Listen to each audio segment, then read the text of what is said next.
questions, questions orales. The Honourable Leader of the Opposition.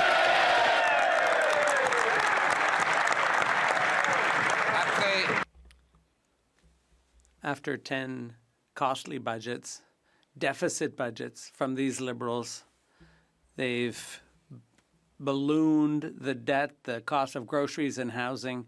Canadians now deserve an affordable budget for affordable living. The Prime Minister promised that people could judge him based on food prices, but those prices have only gone up, and the number of people using food banks has doubled. So will the government work in cooperation with us, with our proposals for an affordable budget and affordable living? The Honourable Government House Leader. Mr. Speaker, we will certainly work towards affordability with an affordable budget, but the opposition leader is making proposals that he wouldn't even put in his own election platform. 6 months ago, Canadians gave us a mandate to present a plan to spend less and invest more, and that's what we're going to have on November 4th. And I hope that the opposition leader will not trigger Christmas elections and that he will support our budget. Clearly, the Government House Leader doesn't want to trigger an expensive election over an expensive budget. But Canadians should not have to choose between an expensive budget or an expensive election. They should be able to choose an affordable budget for affordable living. And that's what we're proposing. For example, scrapping the tax, the industrial carbon tax on farmers so that Canadians could buy affordable food. Will the Prime Minister accept that proposal? The Honourable Government House Leader. Mr. Speaker, we announced a series of steps going to affordability, including school food programs and automatic registration for benefits that should reduce poverty among Canadians. But each time we propose an affordability measure, the opposition leader orders his troops, he orders them to vote against them. So which foot is he dancing on? Either he wants to help Canadians or he wants a Christmas election. Which is it? Mr. Speaker, Canadians cannot afford a 10th costly budget that drives up the price of groceries and housing. What they need, in fact, is an affordable budget for an affordable life. This Prime Minister, though, has driven up the cost of the bureaucracy, the consultants, and therefore inflation, so Canadians are paying more for everything.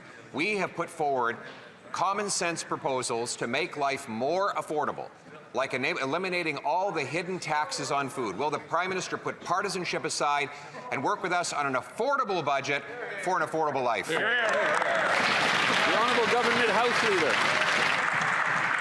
Well, happy days, Mr. Speaker. There will be an affordable budget for an affordable life presented in this House on November 4th. And we certainly hope the opposition leader will order his troops to vote for it instead of ordering the very nervous ones to vote against it and cause a very expensive Christmas election here in Canada. Will the opposition leader tell his very nervous troops to vote for our affordable budget on November 4th? The Honourable Leader of the Opposition. There he goes, trying to use a costly budget to trigger a costly election. And we know what he wants to distract from the fact that this Prime Minister has broken every promise he's made by triggering a costly election on a costly budget. But, Mr. Speaker, Canadians shouldn't have to choose between a costly budget and a costly election. They can choose an affordable budget with an affordable life. And we're putting forward the proposals on how to do that, like eliminating the industrial carbon tax on our farmers who feed us. Will they take our positive, collaborative ideas for an affordable budget and affordable life? Yes or no? The Honourable Government House Leader. There he goes again. There he goes again, Mr. Speaker, with the imaginary taxes. More and more and increasingly, Mr. Speaker, in his own caucus he has imaginary friends. So this leader of the opposition opposition understands, as all Canadians do, that they gave us a mandate 6 months ago for stability, for calm, not slogans, solutions, affordability, get a trade deal with the United States, and yes, Mr. Speaker, bring a plan and a budget to build a Canadian economy very strong. The Honourable Leader of the Opposition. Mr. Speaker, that member and the Prime Minister are trying to provoke a costly election on their costly budget. They're again playing costly games. But this is not about games. This is about the people lined up at food banks, 2.2 million of them. That number has doubled since this government took office 10 years ago. It's about Jacqueline Stone, who says it's heartbreaking. It's hard. It's just tough making ends meet. She says that she feels embarrassed and disheartened to have to turn back items when she's at the checkout and her bank account goes empty. Will the government reverse course and bring in an affordable budget so that people like Jacqueline can have an affordable life? The Honourable Minister of Jobs and Families. Well, let's hear from another person in Canada who's doing really important work as well, and that's Kirsten Beardsley, the CEO of Canada Food Banks. And she said with proper long-term investment and improved access, these kinds of initiatives are showing early promise for greater adoption and expansion. She also said that we should make the school food program permanent, that we should help the lowest income workers, Mr. Speaker, that we should increase access to affordable housing, Mr. Speaker. That's all in our budget, Mr. Speaker. We know, we've been talking about what's coming. We hope these guys will get on board and stop standing in the way of Canadians. The Honourable Leader of the Opposition. Mr. Speaker, these Liberal programs do not feed children. They feed bureaucracy, consultants, lobbyists, and insiders. We know that because since they brought in all of these promises, we've seen food bank use more than double. By the government's own admission, 25% of kids go to school hungry after 10 years of these Liberal policies. Why? Because the more this government spends, the more things cost. Every dollar they spend comes out of the pockets of hardworking Canadians. Haven't they learned their lesson after 10 years that we need an affordable budget so Canadians can have affordable lives? The Honourable Minister of Jobs and Families. Well, Mr. Speaker, it's clear that the Leader of the Opposition's driving for a Christmas election. He'd rather do that, Mr. Speaker, than stand up for the moms and dads across this country who are looking for affordable childcare, who want us to make the school food program permanent, Mr. Speaker, who want to invest in women's safety, Mr. Speaker, in shelters and homes and wraparound housing, Mr. Speaker. That's what Canadians want. They want things that are going to help their families and their communities, and these guys are threatening to take it all away. The Honourable Member for Saint-Jean. Mr. Speaker, the government is in a minority position. If they want their budget to pass, they have to negotiate with someone. But this morning, the government House Leader confirmed that he is talking to the opposition, but he isn't negotiating. He himself says so. He doesn't call it negotiations. He says that the opposition's demands in terms of principles are out of the question. In short, he's willing to talk, but not negotiate. He'll talk, he'll chat, he'll discuss, but that's it. So does he want this budget to pass, or is he trying to trigger a Christmas election? The Honourable Government House Leader. Monsieur le Président, Mr. Speaker, I always enjoy discussing with my counterparts and members on all sides of the House. Obviously, she should speak to her colleague from Gaspésie, les Îles de la Madeleine, or from Saguenay-Lac-Saint-Jean. I've had very interesting discussions about some very important projects in their ridings.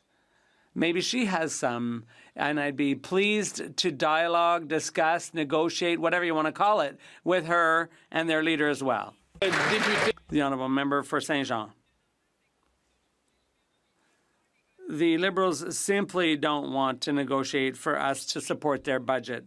They don't want to invest in health care. They don't want to correct the injustice in old age pensions. They don't want to transfer money to housing and infrastructure without strings attached. They don't want to give Quebec back the $814 million they stole to buy Canadian votes. They don't want to help young people get property. They just don't want to. It seems what they do want is to call an election at Christmas. Why don't they just come clean? L'honorable leader. The Honourable Government House Leader. Mr. Speaker, the only question is, who from the Bloc or the Conservative Party wants to call to trigger a Christmas election most? The Bloc has given us a series of non-negotiable demands. The Bloc itself is talking about non-negotiable demands. How do you negotiate something that's non-negotiable? They talk about money that Quebec is owed. The Conservative leader wants the deficit brought down. The Bloc wants more spending. We're trying to strike a balance. Joliette Nanawan. The Honourable Member for Joliette-Nanawan. Mr. Speaker, the Liberals are responsible for the current housing crisis. The PBO calculated rents have increased by 26% just because of the federal government's excessive immigration policies.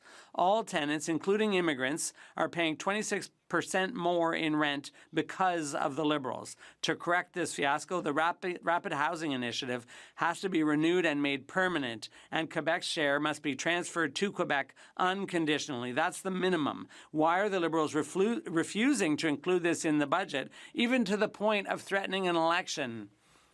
Infrastructure. Mr. Speaker, thank you for the question. For supporting affordable housing, and we are focused on homelessness first and foremost. Mr. Speaker, we are dedicating $1 billion, the first billion in the budget, to solving homelessness, working with cities and towns across the country to get supportive modular housing built, transitional housing to help people out of shelters, off of the street, and into a safe place to call home. We are committed to affordable housing, and we will follow through. The Honourable Member for Newtecumseg-Willenbury. Every dollar the Liberals spend come right out of the pockets of Canadians. Under Trudeau, the Liberals' consumer carbon tax made everything more expensive, while their record spending led to higher prices and lower paychecks, with the debt burden falling on younger Canadians most of all. Now this Prime Minister is doubling down in his budget with an industrial carbon tax, more costs, and billions more in deficits. Justin Trudeau already mortgaged Canadians' future. So why is this banker Prime Minister foreclosing on it? The Honourable Secretary of State for Financial Institutions. Mr. Speaker, while the party opposite is focused on their leader and what he said last week, we are laser focused on Canadians. On November 4th, we are going to table a generational budget, Mr. Speaker. We are going to invest in Canadians, we are going to invest in Canada, and we are going to build. We are going to invest in infrastructure, defense, housing. Mr. Speaker, we believe in Canada. I ask the party opposite to support our budget on November 4th. Thank you, Mr. Speaker. The Honourable Member for I ask Newtecumseg-Willenbury. the party opposite, haven't Canadians sacrificed enough? For 10 years, they've paid the price for a Liberal carbon tax. This government falsely claimed would put more money back in their pockets than it took out. Now this Prime Minister is pulling the same stunt with his industrial carbon tax. He claims there's no impact, even as it increases costs on farm equipment, fertilizer, and ultimately groceries. Conservatives want an affordable plan. Will the Prime Minister scrap his industrial carbon tax in his budget so families can eat again? The Honourable Secretary of State. Mr. Speaker, while the party opposite is focused on imaginary taxes, we are focused on real tax cuts, cutting taxes for 22 million Canadians, cutting the GST for first-time homebuyers. Interest rates are going in. We're moving forward with initiatives like the school food program, personal support workers credit. Mr. Speaker, we're focused on affordability for Canadians. I wish the party opposite would stop the rhetoric, get on board, support our budget November 4th. Thank you. The Honourable Member for Algonquin, Renfrew, Pembroke. Mr. Speaker, the Liberals aren't satisfied with 2.2 million Canadians visiting Food Bank a month. The new fuel tax will chew up any savings at the gas pump. Grocery prices haven't come down since COVID. Now, we'll never get a break at the cash register. Will the Liberals kill the new fuel standards tax so people can afford to eat? The Honourable Secretary of State for Children and Youth. Thank you, Mr. Speaker. The members opposite remain fixated on imaginary taxes, and on this side of the House, we remain focused on the supports for Canadian families to help them fight food insecurity. We do this with the program, for example, the National School Food Program, which we are making permanent, the disability benefit, the dental care, child care, and a national housing strategy. Time and time again, we are there for Canadian families, and members opposite vote against these investments in our communities. The Honourable Member for Algonquin, Renfrew, Pembroke. The new fuel tax will put more ethanol in your gas tank, so you'll have to visit the pumps more often.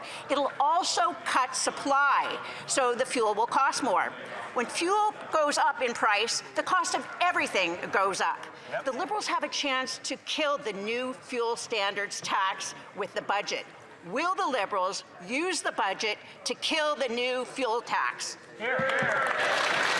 The Honourable Parliamentary Secretary to the Minister of Finance. Mr. Speaker, we empathize with struggling families, but unlike Conservatives, our government is stepping up to help them with affordability.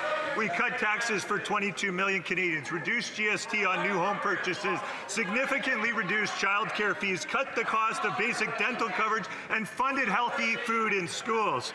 Common sense says when families save money on their taxes and on childcare and the like, they have more to spend on groceries. But common sense doesn't seem to be so common in the Conservative Party today because they've opposed all of these cost savings measures. Canadians want to know, where are the common sense Conservatives? The Honourable Member for Vaughan Woodbridge. Mr. Speaker, if their policies worked, why are over 700,000 children lining up at food banks?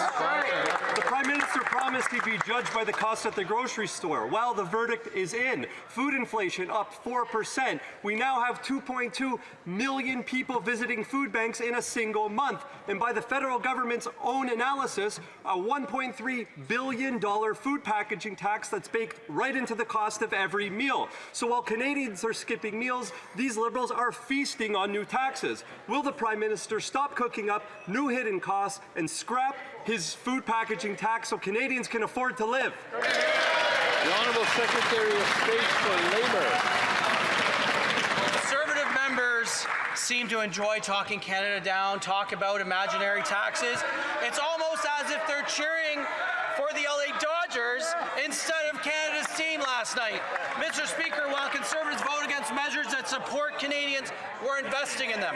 We're building major projects, building homes right across the country, Canadian steel, Canadian lumber, Canadian unionized worker. We're putting people to work, strengthening communities, building a future that Canada can be proud of. So here's my question. Will Conservatives vote for the budget, or will they trigger our next Miss election? The Honourable Member for Louis Saint Laurent, Akia Wenrack. The Prime Minister said he'd be judged on the price of food, and now we see the results. Grocery prices keep going up. In fact, twice as fast as inflation. That's the Liberal record after 10 years of neglect. Can the Prime Minister, in his budget, scrap the taxes that affect food and let Canadians live affordably? The Honourable Minister of Transformation. Mr. Speaker, Quebecers and Canadians judged the opposition leader and how his plan was not credible or serious. We, on this side, have a plan to grow the Canadian economy and also to make life more affordable. We're going to make the national school program permanent, and I would invite, if there's any doubt about how effective our program is, which one of his colleagues called garbage, come to my riding. We'll visit some of these places, the United Way and so on, and see how effective the programs are. The Honourable Member for Louis Saint Laurent, Akia and Wenrack. Mr. Speaker, these Liberals are so effective that there are over 2 million Canadians using food banks monthly. 2.2 million Canadians. That's the record of this Liberal government after 10 years. Shame on those people. And this is what people are beginning to realize. The more the Liberals spend, the more things get expensive for Canadians. Can the Prime Minister scrap food taxes in his budget and allow Canadians to have an affordable life? The Honourable Minister. Mr. Speaker, he'd like to talk about a direct impact on Canadians and on the cost of living. Let's talk about the National School Food Program. That's $800 per family. What about the fact that we've cut taxes for 22 million Canadians? That's also $800 per family. And what about the child benefit, which raised so many children out of poverty? Those are all programs they would have scrapped. And while we're at it, let's talk about the dental care program.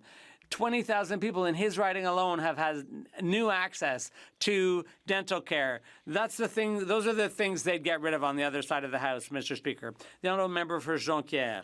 Mr. Speaker, the forestry industry and its workers and municipalities were on the Hill this morning. Chantier Bougamot, Domtar, Arbec, the Quebec Association of Forestry Contractors, and also Unifor, the Rive of Antoine Labelle, and the Mayor of Ferme-Neuve. They're all here to demand that Ottawa advance 50% of the amounts payable in countervailing duties, pending reimbursement at the end of the dispute. They expect the federal government to finally support Quebec's forestry industry. When will this government finally take action? The Honourable Minister of Industry. Mr. Speaker, I welcome them here on the House. I'd be happy to meet with them. I know many of them well. We work with Unifor on other files, and obviously the prevailing situation in the forestry sector has to do with the completely unjustifiable tariffs coming from the White House. So we will support the softwood lumber industry. We will work with them. We already have loan guarantees, which is supported by BDC for $500 million. I'd be happy to meet with my colleague to find solutions for companies in his riding. The honourable member for Jonquière. Mr. Speaker, if Donald Trump's threat to add another 10% in tariffs, if that should materialize, Quebec's forestry industry will be the hardest hit of all industries in Canada, and yet Ottawa's doing nothing. The financial aid promised in August has still not been released. Our workers are still not protected by a wage subsidy, and our companies are still paying billions in illegal countervailing duties without any federal support.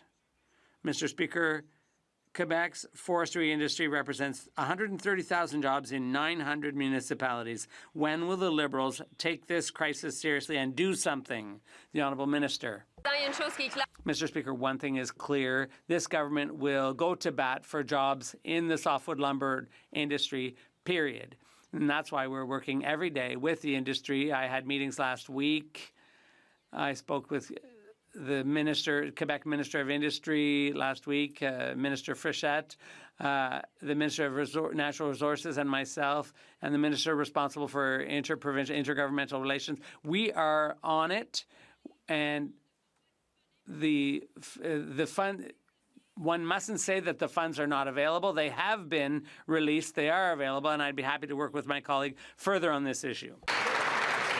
Mr. Speaker, the Liberal government brags every day about all the money they spend, but it's not their money. It's the paychecks of hard-working Canadians. It's money that families could be spending to put food on the table. But instead, this Prime Minister uses it to feed his endless bureaucracy. They snuck in a hidden industrial carbon tax on fertilizer and farm equipment that hits families on the checkout line. Canada should be the breadbasket for the world, but under this Liberal government, Canada can't even feed itself. Will the Prime Minister put partisanship aside and scrap the industrial carbon tax in his budget so Canadian farmers can feed this country? Hear, hear, hear. The Honourable Secretary of State for Seniors. Mr. Speaker, Halloween has come early for the Conservatives this year.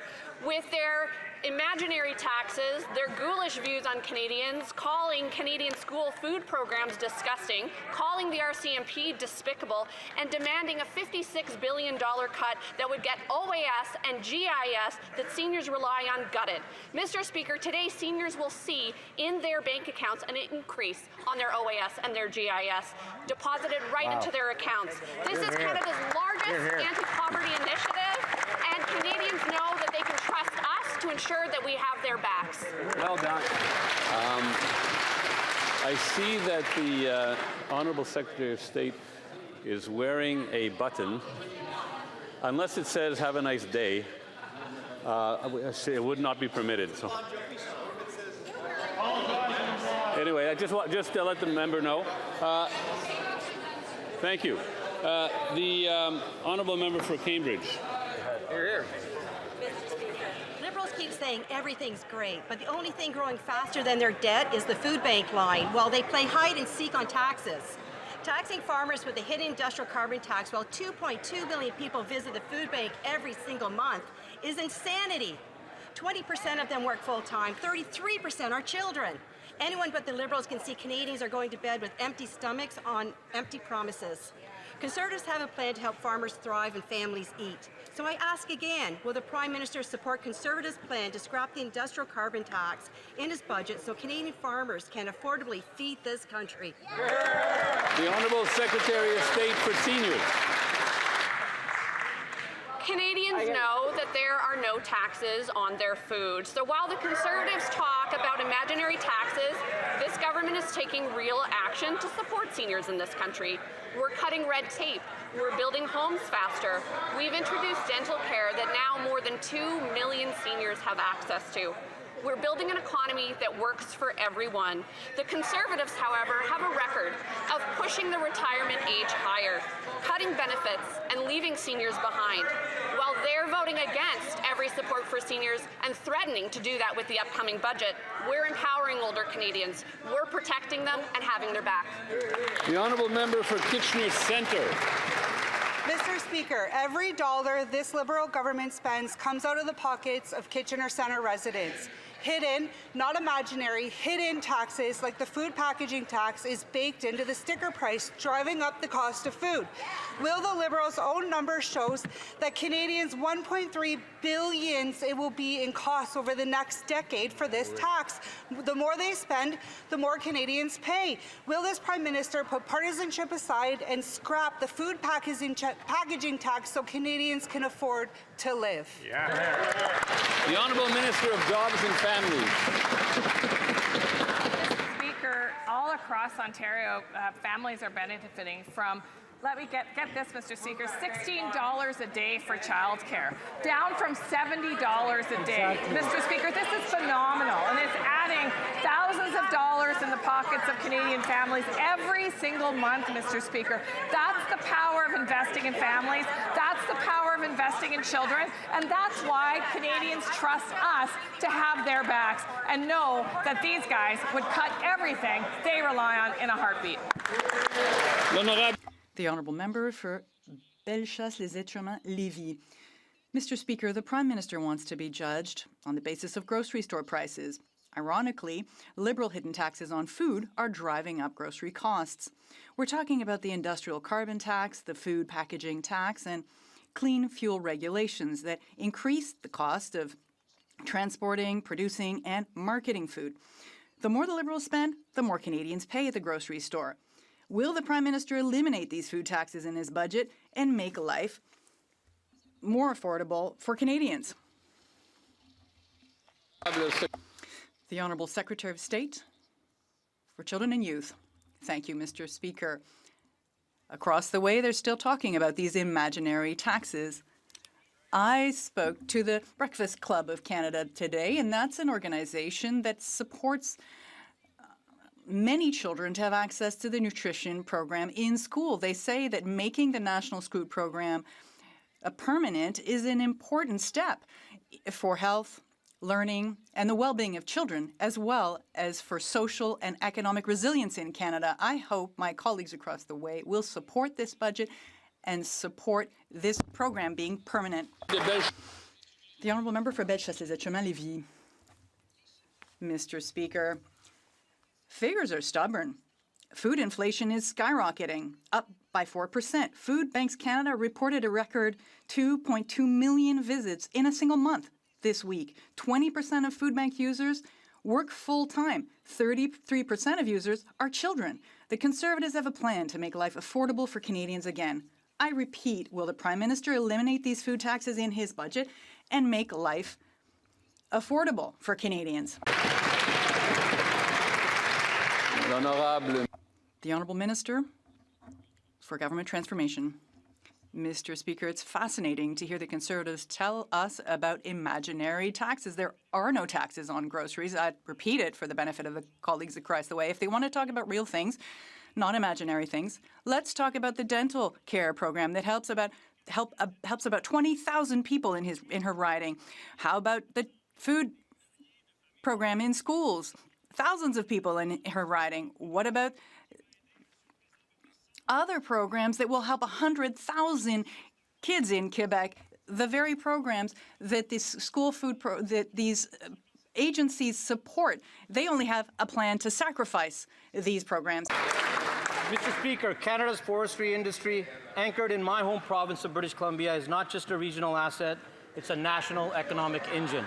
I recently met with BC Council of Forest Industries and forest sector leaders to discuss how we can support this valuable sector that provides over 200,000 jobs and contributes over $25 billion to our GDP. The United States tariffs on softwood lumber are hurting both Canadian producers and American consumers and related industries. While the Conservatives want us to sign any sort of deal, our government's working towards getting the best deal for Canadians and for the impacted sectors. In the meantime, can the Minister of Industry... L'Honorable Ministre de l'Industrie. The Honourable Minister of Industry. I'd like to thank my colleague for his important question. Indeed, he is fighting for the Canadian softwood workers, as we are as a government, because we will stand strong against these unjustified tariffs. We'll make sure that we get a good deal, but meanwhile, we're there to support, for them to have access to funding to support their workers, to adapt and pivot, and eventually to make sure that the world knows that the Canadian lumber in Canada actually is the best in the world. So we'll continue to build Canada strong, Mr. Speaker. The Honourable Member for Thornhill. The Liberal government has blown billions more on consultants, on foreign aid vanity projects, and $1 billion legal gun grab that they themselves admitted won't work. The result has been higher taxes, higher prices, a higher cost of living, and an entire generation of young people who do not believe that they will ever do better than their parents. Canadians are cutting back, they're skipping meals, they're lining up at food banks in record numbers, while this Prime Minister maxes out the nation's credit card like it's someone else's problem. Will they finally stop the waste? Stop the taxes, stop the inflationary spending, and put forward an affordable budget for an affordable life here in Canada? The Honourable Secretary of State for Financial Institutions. Mr. Speaker, I've got great news for Conservatives. We've actually got a way to help 5.5 million Canadians with the cost of food. Automatic federal benefits. Through Budget 2025, we're going to pre-file taxes for up to 5.5 million Canadians. This will ensure Canadians get the benefits they are entitled to. Wow. I asked the party opposite, on November 4th, you have a choice to make. Will you let the most vulnerable Canadians get these federal benefits, or block the checks and force a Christmas election? Thank you, Mr. Speaker. The Honourable Member for Thornhill. Mr. Speaker, that minister is in complete denial. Here, he sent $8 million to Vietnam to create gender-just rice. What even is that? The endless cycle of deficits, of taxes, of inflations have crushed families. They've crushed young people. They've crushed workers, and their arrogance blinds them to the damage that they themselves have done. If they want to pass a budget, it's simple. Stop the reckless spending, stop the inflation, stop the hidden food taxes. It's up to them to listen up to Canadians and put forward an affordable budget for an affordable life. The Honourable Secretary of State. Mr. Speaker, while the Conservatives are focused on a revolt in caucus, we are laser focused on Canadians. On November 4th, we're going to table a generational budget. We're going to invest in Canada. We're going to invest in Canadians. We're going to build. We're going to invest in infrastructure, defense, housing, aerospace, and national projects. Mr. Speaker, on this side of the House, we believe in Canada. I ask the party opposite to cut the rhetoric, support our budget on November 4th. Thank you, Mr. Speaker. We have to try to not be too provocative, because provocation creates disorder, and that's a problem. The Honourable Member for Calgary-Midnapore. The only thing that's revolting are those answers. The Prime Minister promised Canadians he would stop outrageous spending on high-priced price consultants. Only 6 months in, this promise is broken. He's already increased spending on consultants by 37%. That's $6 billion. Whether it's Arrive scam, McKinsey and Company, or now the CRA call center, the Liberals will always find a way to pay their consultant friends the big bucks. That's right. So when they table their budget next week, how many more billions can Canadians expect to pay Liberal insiders? Good. The Honourable Minister for Transformation. Mr. Speaker, we've received a very clear mandate from Canadians to reduce the use of consultants, to make the government more efficient, spend less to invest more. That's precisely what we'll do in this historic budget on November 4th to build the very foundations of a strong economy in Canada. I hope the Conservatives will support it. The honourable member for Calgary-Midnapore. Je pense que no. Canadians line up at food banks. Liberal consultants line their pockets. Yesterday, the president of Shared Services Canada admitted they learned a very hard lesson on the contract for CRA call centers, which quadrupled to $190 million under the Liberals' watch. The same hard lesson they learned when GC Strategies blew the roof off of the ArriveCan contract. So I will ask again, how much will Canadians have to pay to Liberal friends and insiders in next week's budget? The Honourable Minister. Thank you very much, Mr. Speaker. And as I was mentioning, we received a clear mandate from Canadians to have a government that is more effective. We will always ensure we have the best value for money for Canadians, Mr. Speaker. And while we are preparing to present our budget on November 4th to spend less and invest more, we want to make sure we get the best value for Canadian to build the strongest economy in the G7. For Brantford, Brant, South, Six Nations. Mr. Speaker, the Liberals blew nearly $1 billion on a gun grab even their own minister admits does not work. He was caught on tape telling the truth. It's a waste of money. Yep, right. The OPP wants no part of it, and the only police force they found to enforce their vanity project, its chief is related to a Liberal MP. What? This isn't safety, it's political theatre with a $750 million price tag. When will the Prime Minister scrap this farce and go after criminals instead of law-abiding Canadians? The Honourable Minister of Public Safety. Mr. Speaker, as I announced several weeks ago, we have a pilot project taking place in Cape Breton, which will be expanded to across Canada over the coming weeks. We look forward to law-abiding Canadians abiding by the law.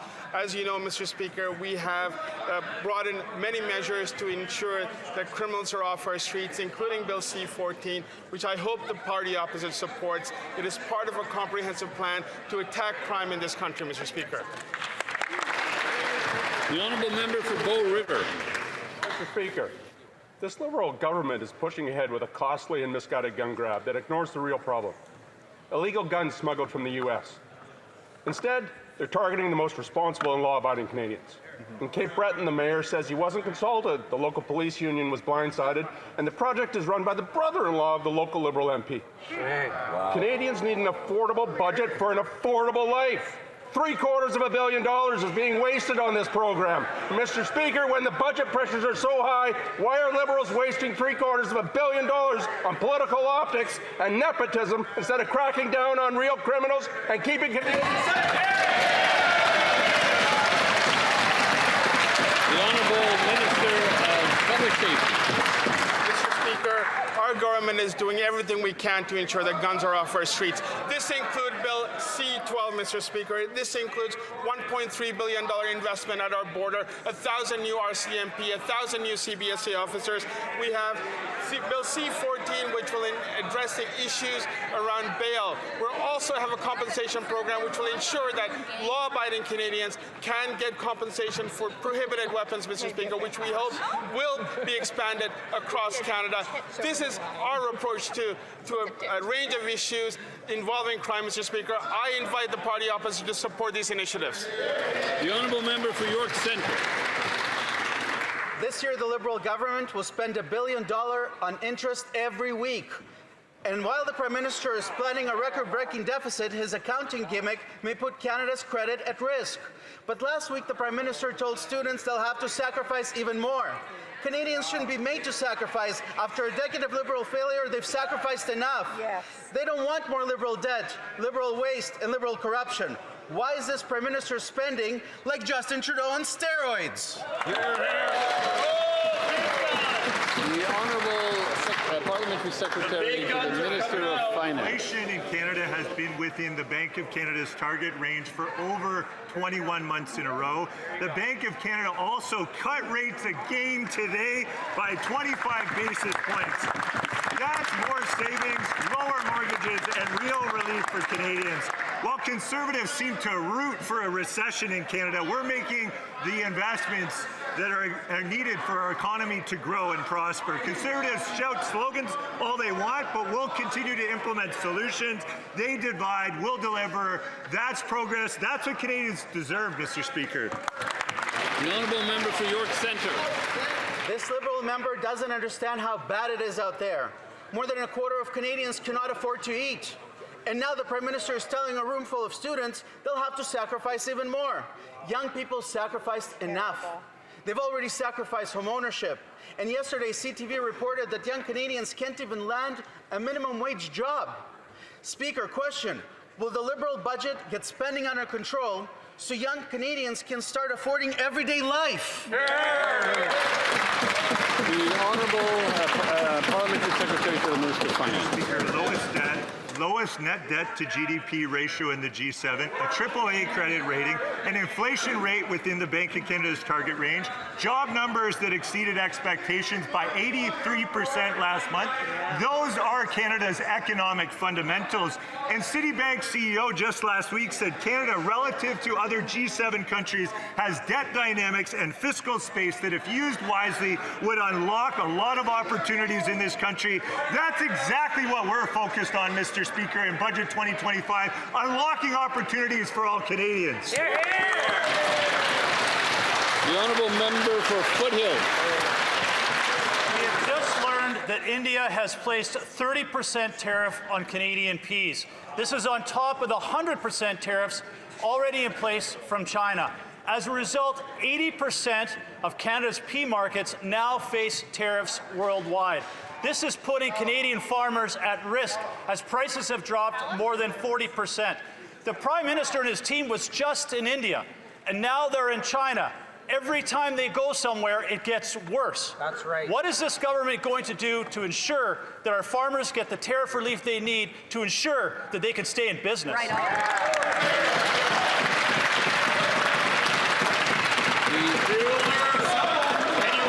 The Honourable Parliamentary Secretary.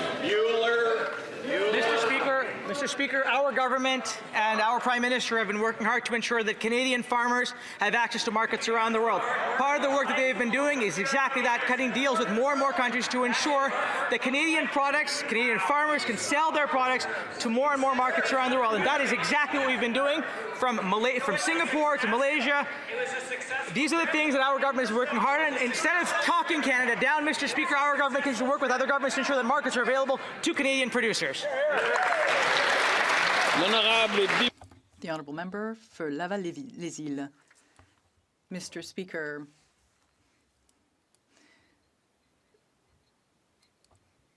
one of the best ways to strengthen our Canadian identity is to give more people an opportunity to discover the places, stories, and landscapes that define us.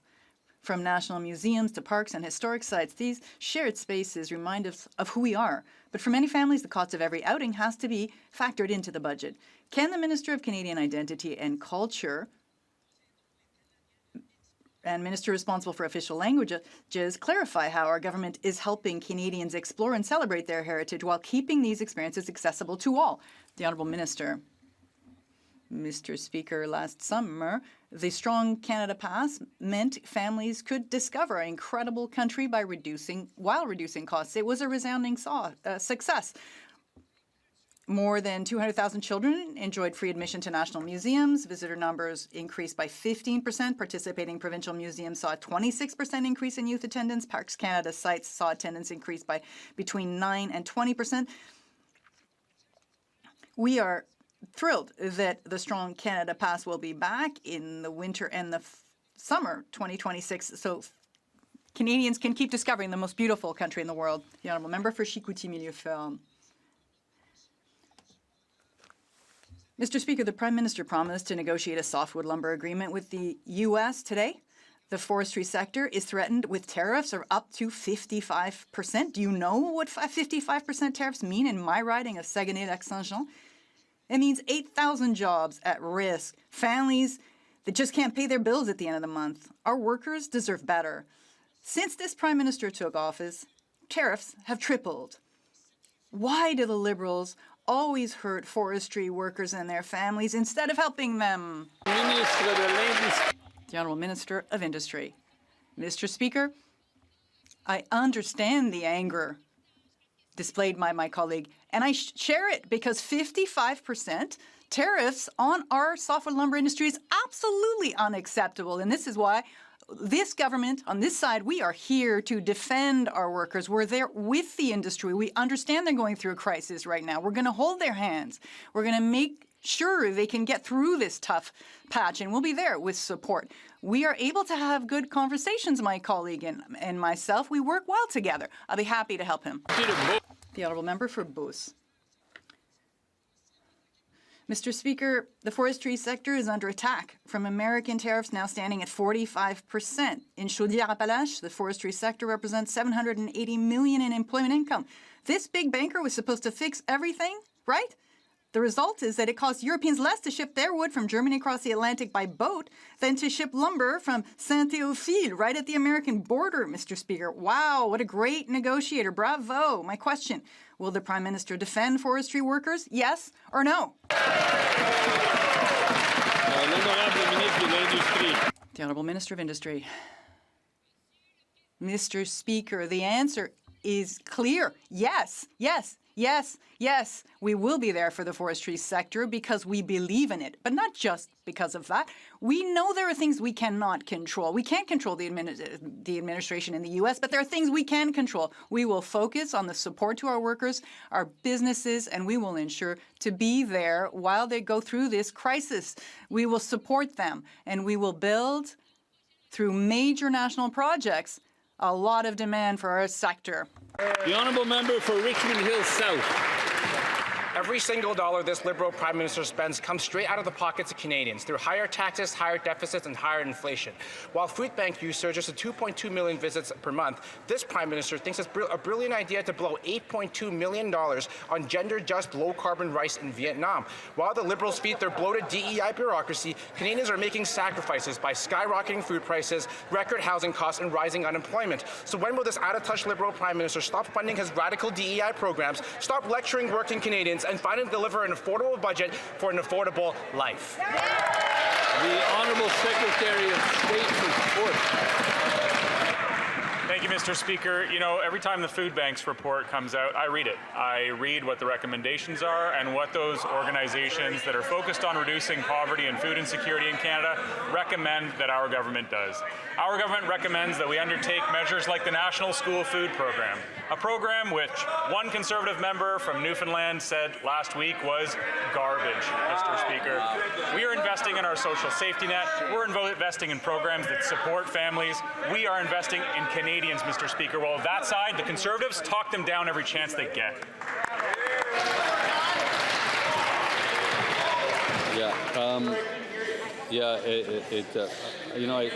I don't want to ask members to start from the top answering questions because it eats up time. So let's keep that in mind. The honourable member from Labrador. Mr. Speaker, the Arctic has been home to Indigenous peoples for countless generations. Inuit Nunangat stands at the heart of Canada's identity, its security, and its future. Last week, the Minister of Northern and Arctic Affairs was in Iceland at the Arctic Circle Assembly, advancing partnerships and Canada's Arctic leadership. Can the Minister tell this House how the new government is acting decisively? They're arguing over there, Mr. Speaker, because they think they're still in caucus. The new government is acting decisively while collaborating with Indigenous leadership to build Canada's north, upholding our sovereignty and securities as threats increase. The Honourable Minister for Northern and Arctic Affairs. Mr. Speaker, the world views Canada as an Arctic nation and is watching how we lead. As climate and geopolitical risks emerge, our government is taking action. We are building partnerships with Nordic countries like the Ice Pact, where Polar Max icebreakers will be built right here in Canada and Finland. We have new Arctic radar stations to boost our defense and enhance early warning systems. We just appointed an Arctic ambassador and will have consulates in Alaska and Greenland. These are some examples of our Arctic leadership where we will build, protect, and empower Canada's North. The honourable member for St. Albert, Sturgeon River. Mr. Speaker, the Prime Minister stands to make tens of millions of dollars in future bonus pay from three registered investment funds in Bermuda and the Cayman Islands. Canadians deserve to know the extent to which the Prime Minister is abusing offshore tax havens. So a simple question, how many other investments does the Prime Minister have in offshore tax havens? Just an answer. Good job. The Honourable Government House Leader.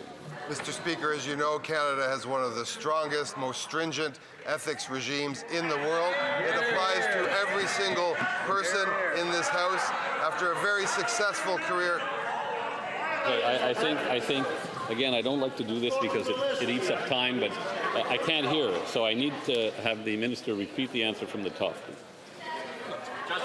Mr. Speaker, as you know, and as all members know, we live under one of the strongest, most stringent ethics regimes in the world. That applies to every single member in this House, including the Prime Minister. He has complied stringently, in fact, very proactively with all of these requirements, and the Ethics Commissioner and he, as obviously, have reached in terms of what his filings are, in terms of the screens and the ethics screens that he's put in place. This Prime Minister has gone above and beyond in complying with all matters of the law.